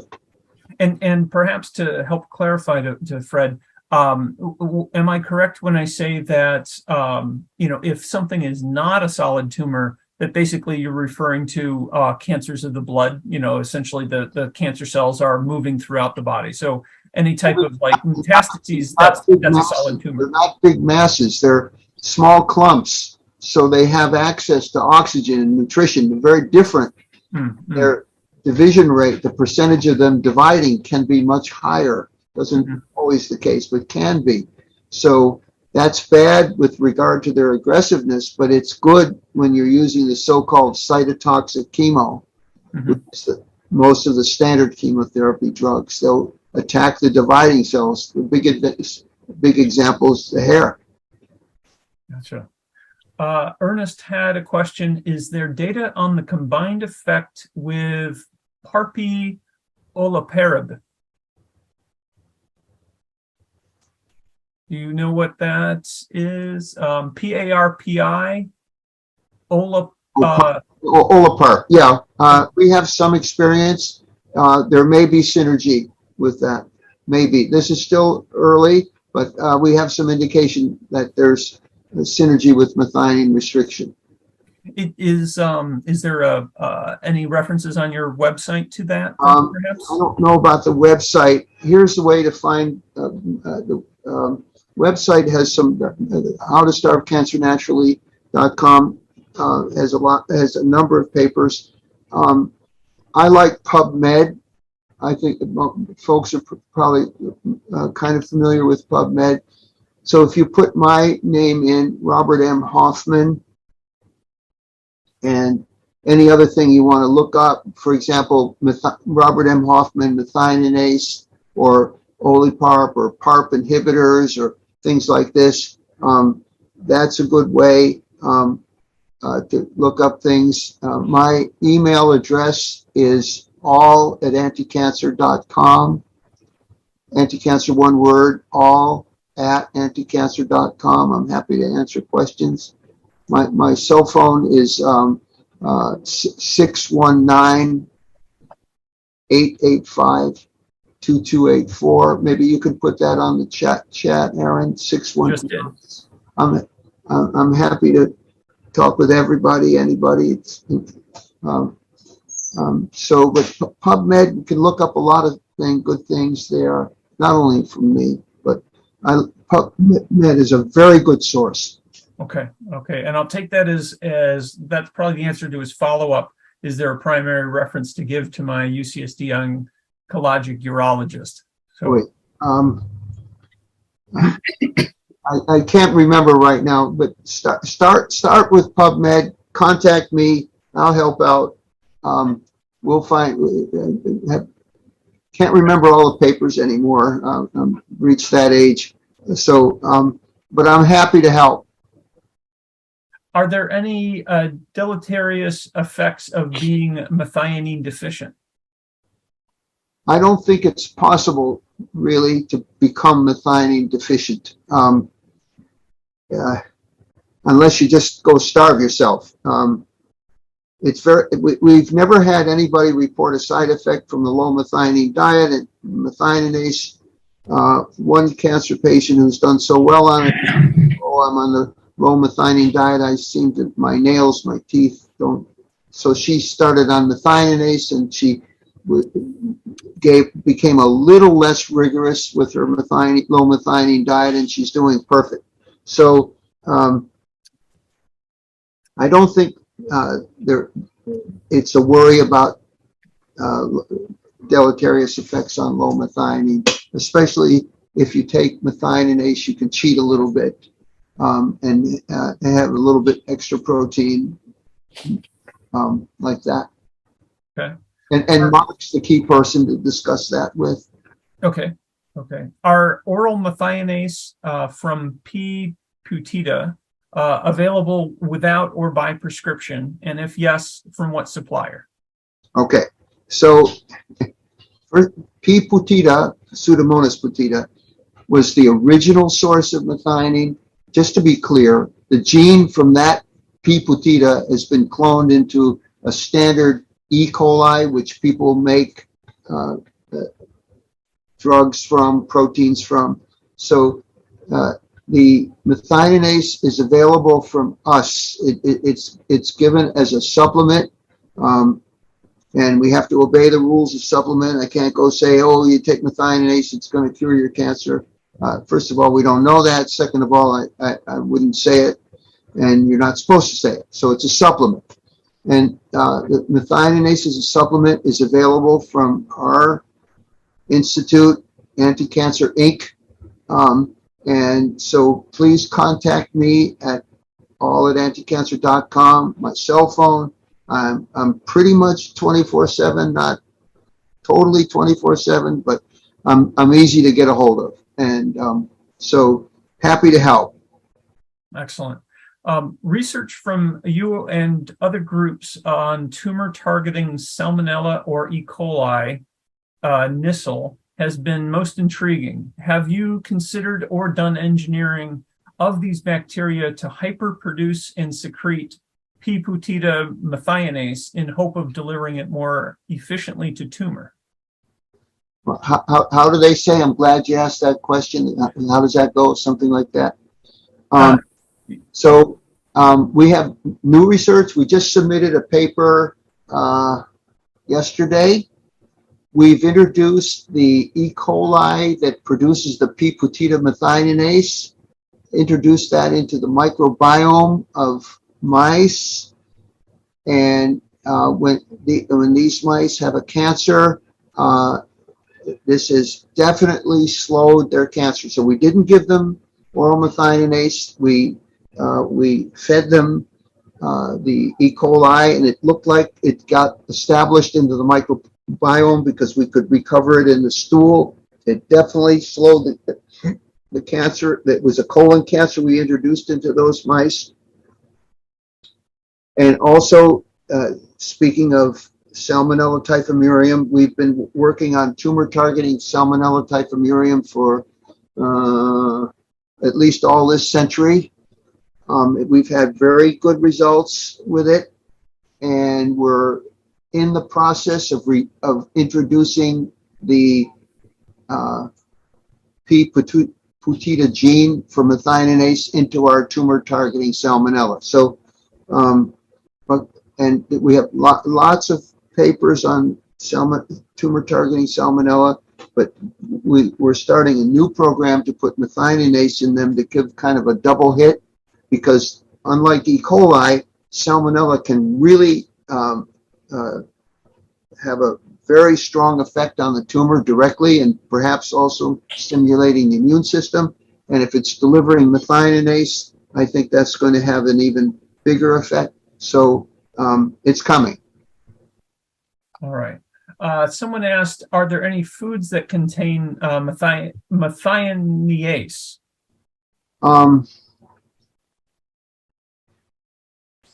Methionase is kind of rare in nature. Usually it's quite low organisms where it's been found. Bacteria, fungi, algae.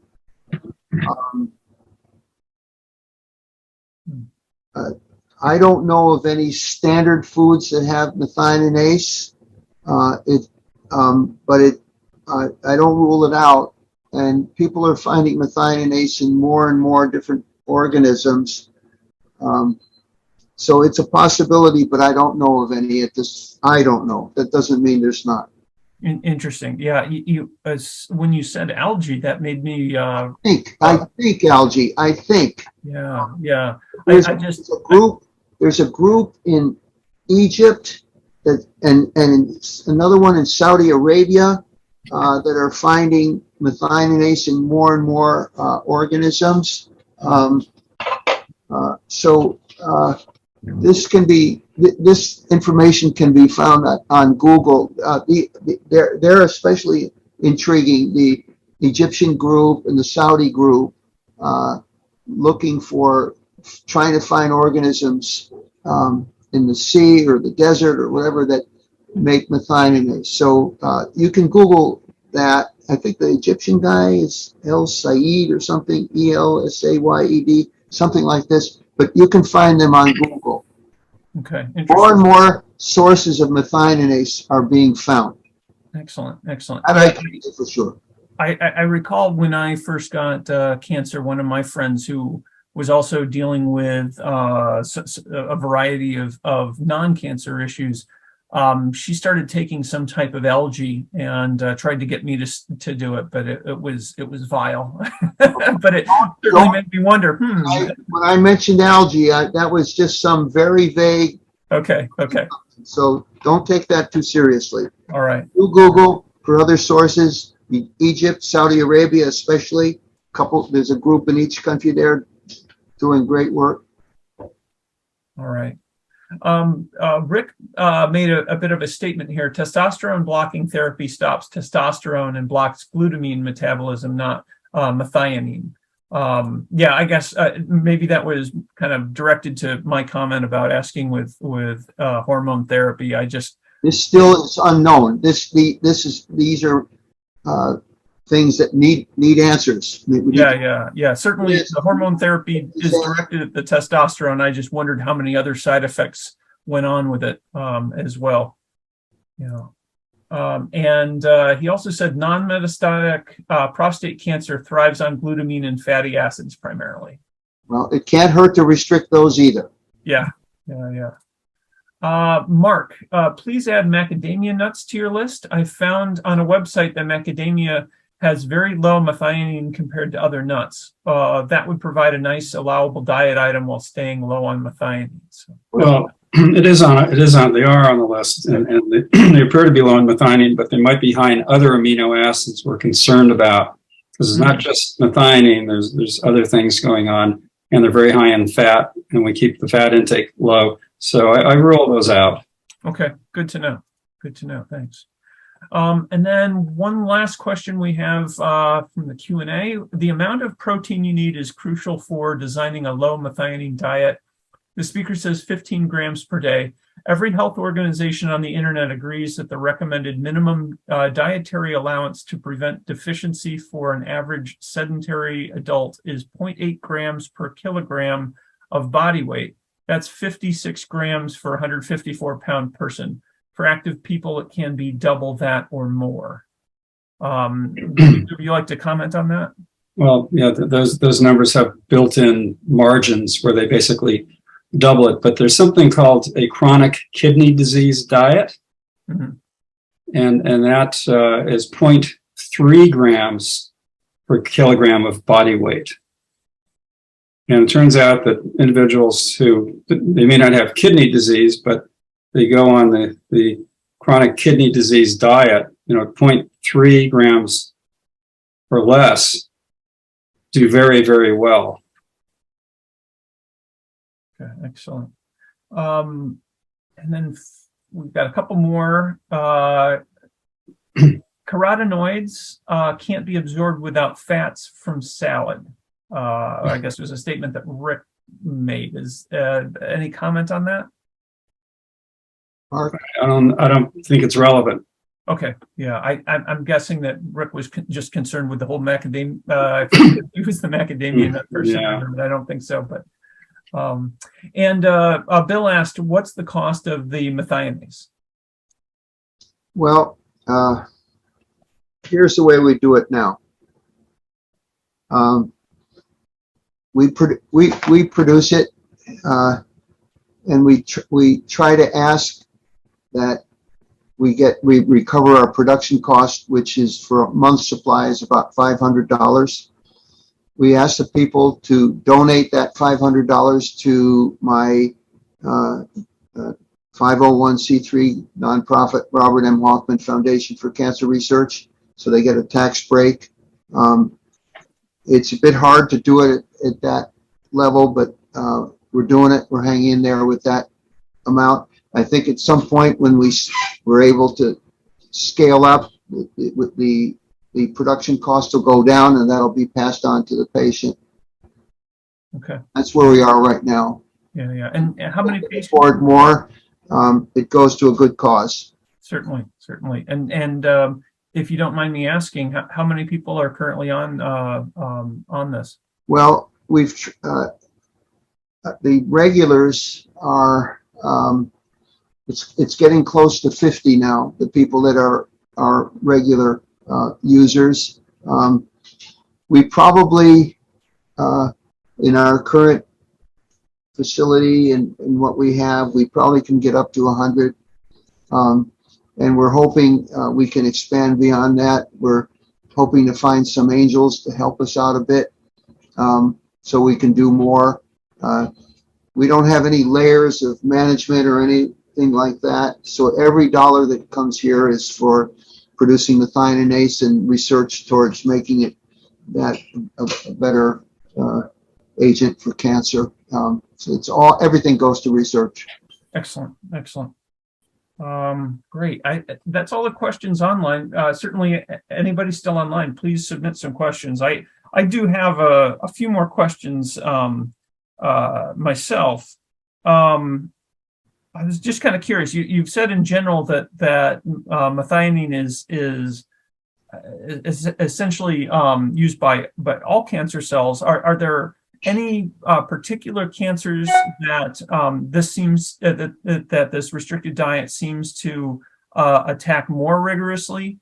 I noticed, like, for example, you showed the slide that says a 70% reduction in PSA versus a 50% reduction on, I think, the ovarian cancer. Well, that was just the methionine level. I'm sorry, there was a little bit dissonance in that. The PSA in the patient came down 70%, and we also, this was an early report, and we reported that we could lower the methionine level 50% in that ovarian cancer patients. Mm-hmm. So, your question is very important, but I can't give you a real answer yet. In anecdotally, the prostate cancer patients have done very well with methionine restriction. Very well. Almost everyone has done very well. Gene, Kate, and others. But we don't have enough of a group who come out and say, hey, prostate cancer is the most methionine addicted. We don't know. Yeah. Maybe we can start to say, and you can see on the How to Starve Cancer Naturally website, there is a Nature Medicine paper and a very nice 5-minute video and this is on the methionine addiction page, that shows the so-called cancer stem cells or tumor initiating cells are super methionine addicted.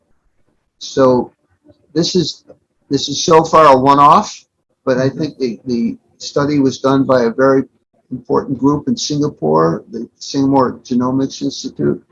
So maybe we can start to think that the most important cells in the cancer, these cells that can go out and form new metastases, perhaps they are very methionine addicted. I don't know, I'm not comfortable at all to say this kind of cancer is more addicted than others. I am comfortable to say that every cancer cell type we've ever studied is methionine addicted and very different from normal cells. Excellent. Excellent. Okay, I think I'm hoping Mark just answered that last question there. Let me make sure. And I'm going to copy so somebody asked, where can we find that chart? And I'm going to paste the exact link to it in the chat so that everybody has access to that. Thanks for adding that, Mark. I think I got that right. I might have made a mistake. Okay. All right. I'm sure somebody will be checking that shortly and will be commenting if it didn't work.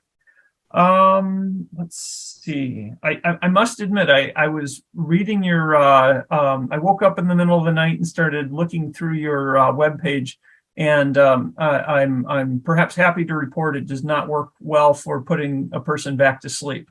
So I certainly was learning a lot and found it very interesting. There were one of the things, I know you didn't talk about it today, but it's on the website.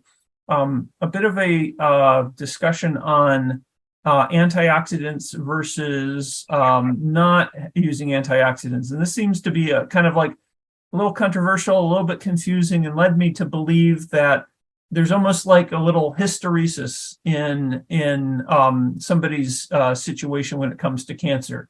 You know, if you don't yet have cancer, it seems to make sense to have, to consume a lot of antioxidant-rich foods such as red wine, pomegranate juice. We've heard when it comes to PCA, but it almost seems like, all right, but once you do have cancer, you want to try to cut that out. Can you comment on that, please? That's what you're correct. Sure. So my concern is not so much what's in food, it's supplementation. Mm-hmm. So the certain supplement is called NAC, N-acetylcysteine, and that helps increase glutathione. So we know this is that glutathione is essential to the cancer cell for its survival. So we know that one of the big differences between normal cells and cancer cells is that the cancer cell is running at a very high level of oxidative stress, meaning hydrogen peroxide, superoxide, other, oxidants or reactive oxygen species. And so that actually creates a therapeutic window or opportunity.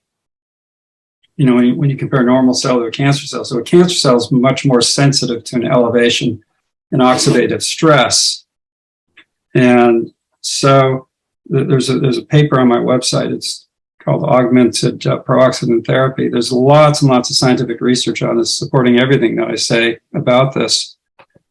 And so this has kind of become like the new target, for treating cancer, which is basically the mitochondria and increasing oxidative stress. So glutathione, some of you may have heard of it or not. The cancer cell is very dependent on that antioxidant system for its survival.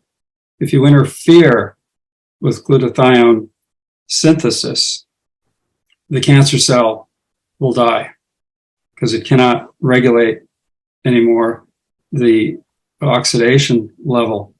And that very reliably triggers apoptosis in all types of cancer. And that's why there's the synergy between methionine restriction and chemotherapy and other treatments, what radiation and whatever that, it is that's oxidative, is because it limits the synthesis of glutathione. So there's other antioxidant systems within the cell, and the cancer cell is dependent on all of them. But if you can knock out 2 or 3 of those antioxidant systems, you're going to have a profound effect on cancer cell survival. Most chemotherapeutic drugs work and do their what they do because they increase oxidative stress. Mm-hmm. That's why the oncologists will say, don't take any antioxidant supplements. Vitamin E, N-acetylcysteine, vitamin C, vitamin A, and others. So on the NORI protocol, it's no antioxidant supplements. We can't do anything about what's in food. Mm-hmm. Mm-hmm. Unless maybe you cook the food to death, you'll destroy some of the antioxidants. But we don't need to do that. We just need to be careful about supplementation. Gotcha.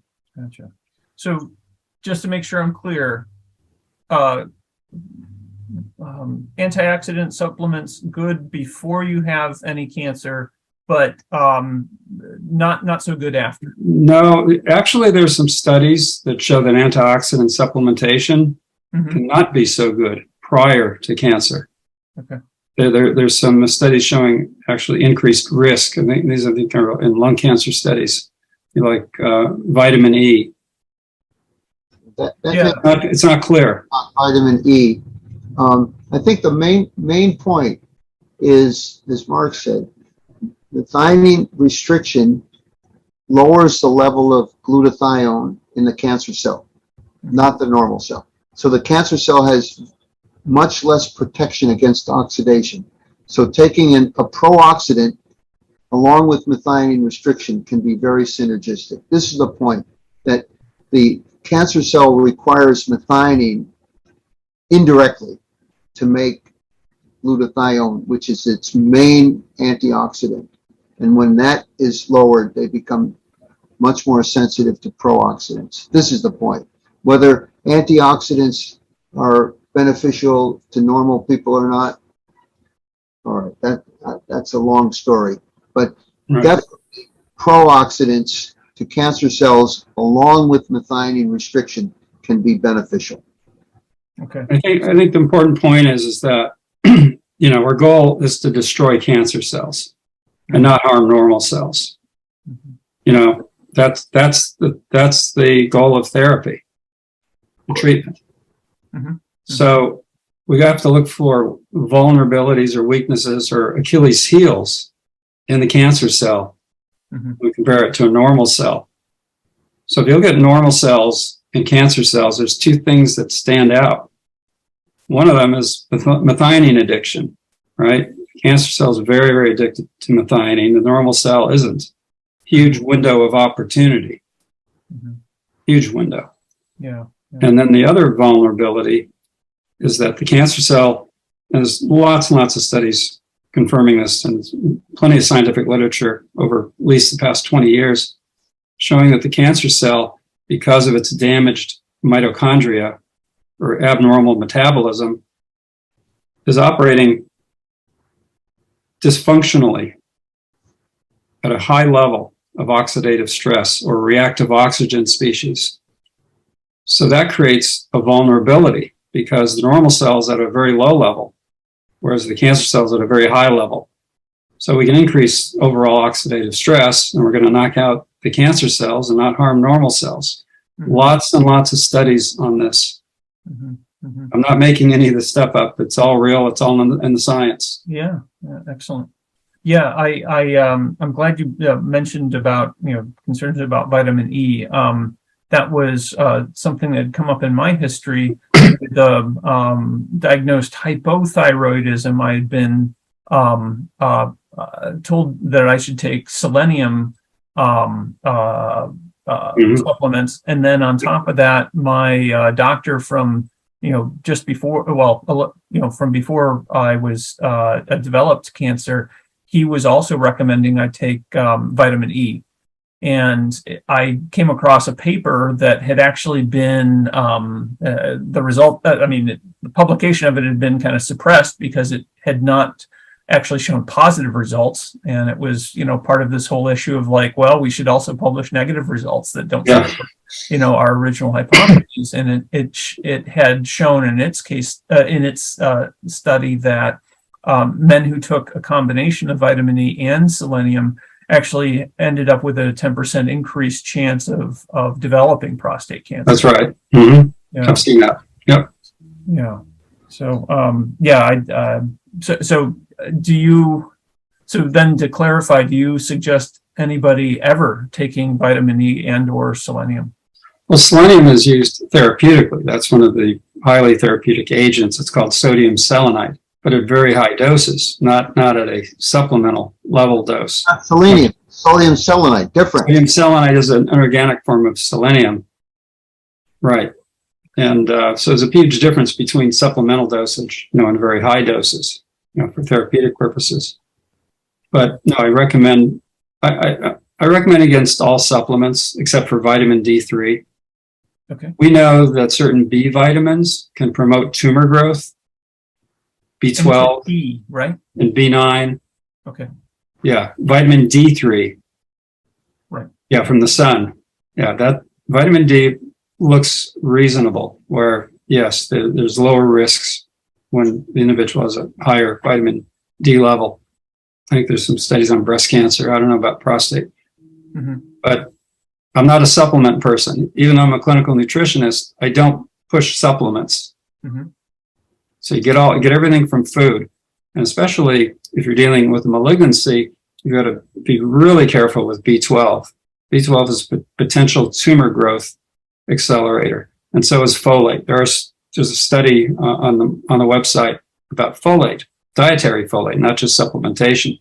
Definitely don't want to supplement with folic acid. Okay. Yeah. And we want to avoid the antioxidants. So, yeah, supplement companies hate me because I'm very anti-supplement. Yeah. There's some supplements, few of them that may be beneficial, for our health, because our soils are depleted. We probably do better with a little bit of iodine supplementation. If you're on a plant-based diet, long term, you may need a tiny bit of B12 supplementation. Selenium varies. Selenium is very important. We don't need much, but you can take a very small supplement, like 200 micrograms of selenium. Maybe that's helpful. Vitamin D, if you're not getting out in the sun enough. These things make sense. Mm-hmm. Multivitamins, with a lot of B vitamins, you're just going to create very expensive urine. Right? Yeah.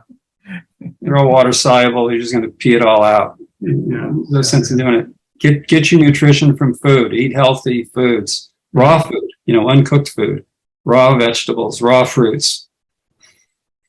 Yeah, yeah. Well, down here in San Diego, we're adding a toilet to tap system, so maybe we're going to have to be careful of drinking the water for that reason now too. Right. Yeah. The last question we have online is: any thoughts on taking PQQ for cancer? I thought it creates new normal mitochondria in cells.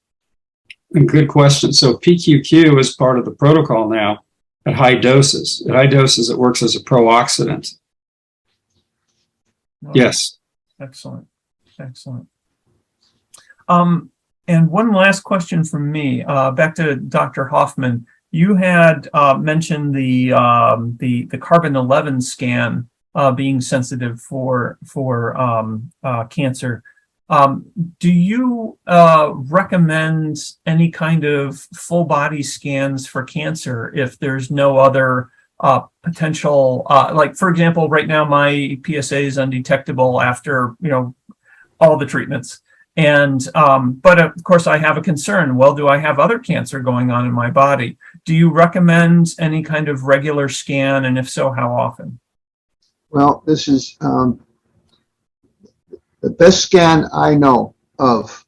The most sensitive scan I know of is PET scanning using carbon-11 methionine.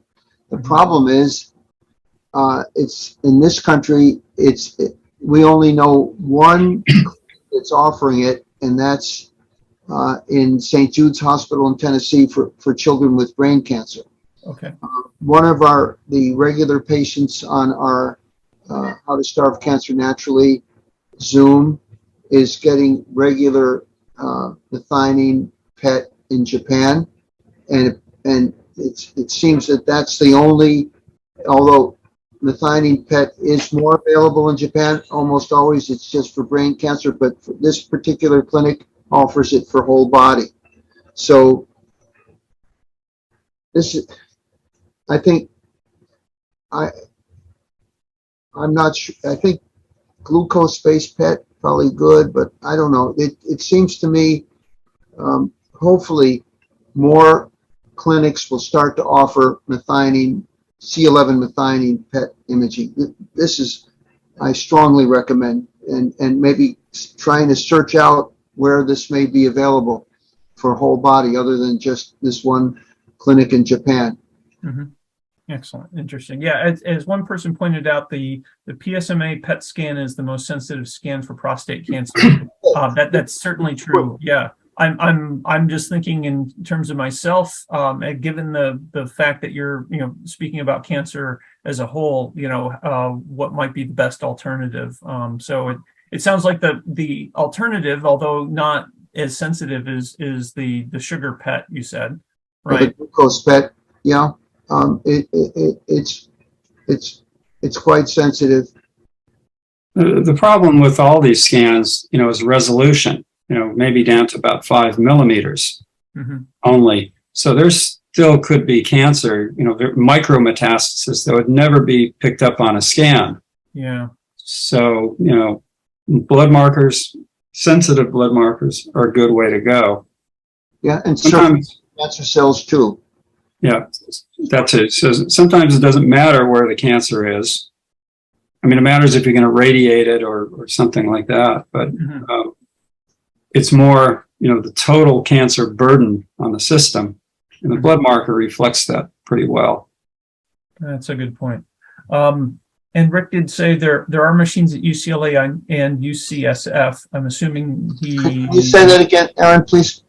There are machines at UCLA and UCSF. I was scanned a year ago at UCSF. Insurance covered it. It's about $3,000 out of pocket. I think Rick is referring to the PSMA PET scan, right. not necessarily the glucose or C11. That's right. Yeah. So and I think it's actually now truly available, really all over the place. I believe it comes under the name Pylarify by way of UCSD. And it might be that PSMA scan, I think, is available either right here at UCSD or at least within the distance of Escondido, I believe. So yeah, just as that one is much easier to come by now as of this year. So I want to mention too, on the website How to Starve Cancer Naturally, I just posted 3 papers on cancer surgery. And these are very, very important for people to read and understand that surgery, removing the prostate or removing lymph nodes, removing tumors, may or may not. It's 12 o'clock. Sorry, what was that you were saying? That surgery, whether you're removing the prostate completely or removing lymph nodes or metastatic tumors or whatever it is, may not be the best or right choice in all cases. It's important to read those papers. And so it's important to understand once a tumor is detected, it's very, very possible that the cancer has metastasized well before that time period. It's more likely than not, because let's say that cancer took 20, 25 years or more to develop, which is typical. So that's plenty of time and opportunity. The tumor is not a capsule. There's plenty of opportunity for cells to enter the lymphatics or leak into the bloodstream and disseminate anywhere in the body. And this happens way, way before the tumor is even detectable. So local treatment, like radiation and surgery, may not always be the right or best choice. You've got to really weigh the risks and benefits very, very carefully. So there's 3 papers there on the website, very, very worth reading. Yeah, we'll look for those, and hopefully we will highlight those in our next newsletter. So, Okay, yeah. great. So I think with that we can wrap it up. Dr. Hoffman, Mark, Keith, Jean, everybody, thank you so much for the time that you've spent with us today. This has definitely been a very interesting, very informative, and I think we have excellent links both to your contact info and the website to I guess lead everybody to a lot more information and another possible way of treating their cancer. So thanks so much for sharing all of that, and good luck to you. Thank you for having us. Thank you for having us. It's been a privilege. Thank you a lot. Yeah. Yep, thanks so much. And Dr. Hoffman, I'm tempted to just drop by someday to say hello, shake your hand, and thank you for all your work. You're so welcome. You've got my cell phone. Just come on over. All right, sounds good. And we'll have a vegetarian lunch. The There you go. Sounds good. Thanks, Aaron. It was All right. great. Thank you, Aaron. Thank Thank you, you, everyone. Dr. Thank Buffalo. All right, good luck to you all. Thank Okay, you. You bet. Thank you a lot. Bye-bye. Bye-bye. Bye-bye. Bye for now. Dr. Hoffman, I'll see you at 12:30. Oh, I thought Cindy said 1. Maybe she changed it. Last I heard it was 12:30. Okay, she sent an email this morning or last night or whatever. I'll check it. Okay, Okay. all right.